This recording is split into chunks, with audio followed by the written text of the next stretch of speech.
कर चले हम फिदा जान। मोहम्मद रफ़ी ने ये गाना गाया था फिल्म हकीकत के लिए, जो आई थी 1964 में। बहुत से लोगों का मानना है कि मोहम्मद रफ़ी का ये गाना देशभक्ति का सर्वश्रेष्ठ गीत है। अब तुम्हारे हवाले वतन। चेतन आनंद की हकीकत भारत चीन युद्ध पर आधारित थी।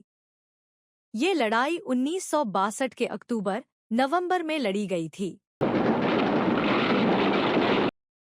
ब्रूस राइडल की किताब JFK's फॉरगॉटन क्राइसिस के अनुसार अक्टूबर के महीने में चीन ने भारत चीन सीमा पर 2 जगहों पर हमले किए थे।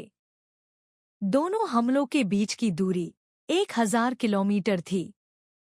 पहला हमला हुआ नेफा क्षेत्र में मैकमोहन लाइन के पास 16 अक्टूबर को। दूसरा हमला हुआ 20 अक्टूबर को पश्चिमी क्षेत्र के अक्साई चीन के चिपचैप वैली में। मैकमोहन लाइन के पश्चिमी हिस्से में भारत की सेना की 4th डिवीजन तैनात थी। 4th डिवीजन के 7th ब्रिगेड के कमांडर थे brigadier John P Dalvi.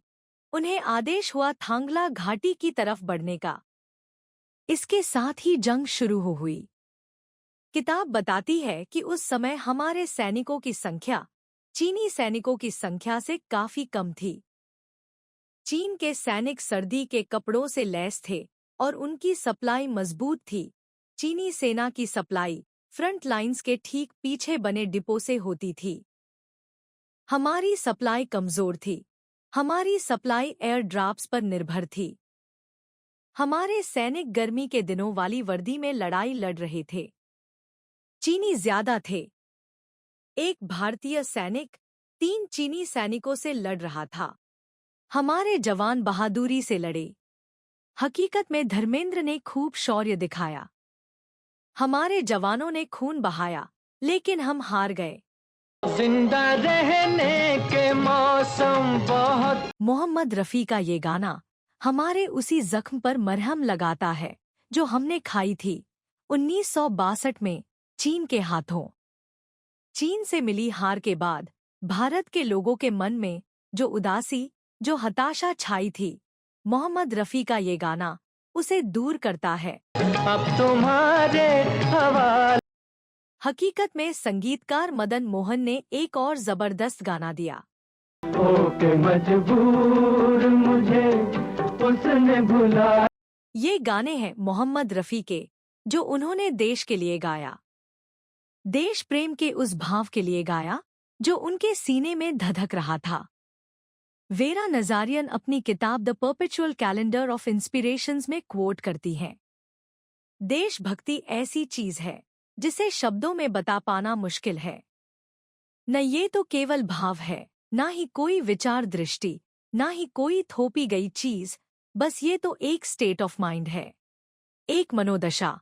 Mohammad Rafi के लिए भी देशभक्ति एक स्टेट ऑफ माइंड थी, तभी जब भी वो अपने देश के लिए, अपने देश के वीर जवानों के लिए गाते थे तो उनकी आवाज में जोश आ जाता था। यहाँ गाते हैं रांझे मस्ती में, मचती हैं धूम में बस्ती में। मोहम्मद रफ़ी ने देशभक्ति के गीतों को एक नई ऊर्जा दी। हिंदी फिल्मों के इतिहास में देशभक्ति के गीतों को मील का पत्थर बना दिया। वो भुलाए नहीं जा सकते। मोहम्मद रफ़ी को इस मामले में दूसरों से ज्यादा महारत हासिल हुई, तो इसलिए भी कि उनकी आवाज पहाड़ी थी, जो देश प्रेम की भावना को थोड़ा खुरदरा बना देती थी। दूसरे वो उस प्रदेश पंजाब से आए थे जहां का इतिहास दुश्मन से लोहा लेने का रहा है। मोहम्मद रफ़ी तो देशभक्ति के गाने के इस जोनर पर जैसे राज करते हैं, इसलिए उन्हें गायकों का गायक कहा जाता है। मोहम्मद रफ़ी की ये ताकत, ये ऊर्जा तभी सामने आ गई थी जब देश आज़ाद हुआ था। दिलीप कुमार की फिल्म शहीद में मोहम्मद रफ़ी का ये गाना बता गया था कि जोश क्या होता है। वतन की राह में वतन के नौजवान शहीद हो। शहीद आई थी 1948 में। मोहम्मद रफ़ी और खान मस्ताना का गाया हुआ गाना वतन की राह में वतन के नौजवान शहीद हों पूरे देश में गूंज उठा था। खिलेंगे फूल उस जगह पे तू जहाँ शहीद हो। 17 साल बाद शहीद नाम से बनी फिल्म में भी मोहम्मद रफ़ी की आवाज गूंजी थी। ए वतन हमको तेरी कसम। ए वतन हमको तेरी कसम। इसी फिल्म में मोहम्मद रफ़ी का एक और गाना था जो देश प्रेम की ज्वाला जगाता था।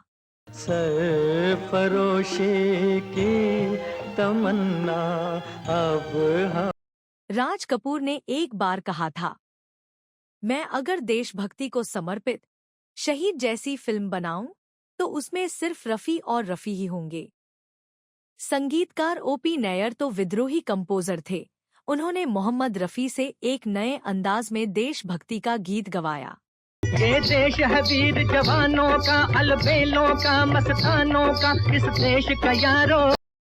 नया दौर के इस सदाबहार गाने में जबरदस्त ताकत और फुर्ती दिखती है। यहाँ गाते हैं रांझे मस्ती में, मचती हैं धूम में बस्ती में।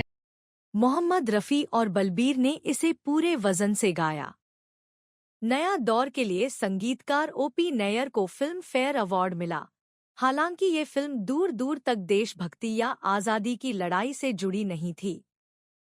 कहा जाता है कि 1960 तक ये ट्रेंड बन गया था कि फिल्म में कोई सीन ऐसा हो जहां देशभक्ति का कोई गाना रखा जा सकता हो तो वो गाना मोहम्मद रफ़ी को ही गाना चाहिए।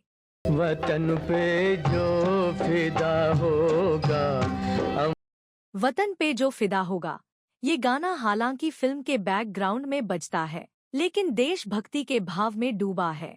हिमालय कह रहा है इस वतन के नाम। इस गाने को लिखा था आनंद बख्शी ने और इसमें संगीत दिया था कल्याण जी आनंद जी ने। 1963 में आई ये फिल्म हालांकि पीट गई थी लेकिन मोहम्मद रफ़ी का ये गाना लोगों को आज भी याद है। वतन पे जो फिदा होगा।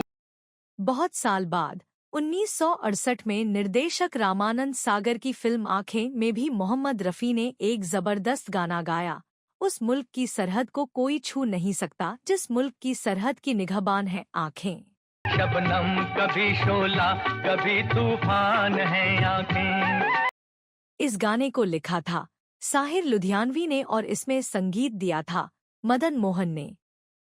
आज भी जब गणतंत्र दिवस या स्वतंत्रता दिवस आता है देश भर में मोहम्मद रफ़ी के देशभक्ति के गाने गूंजने लगते हैं।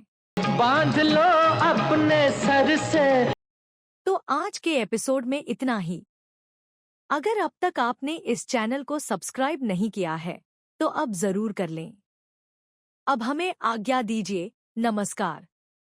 अब तुम्हारे हवाले।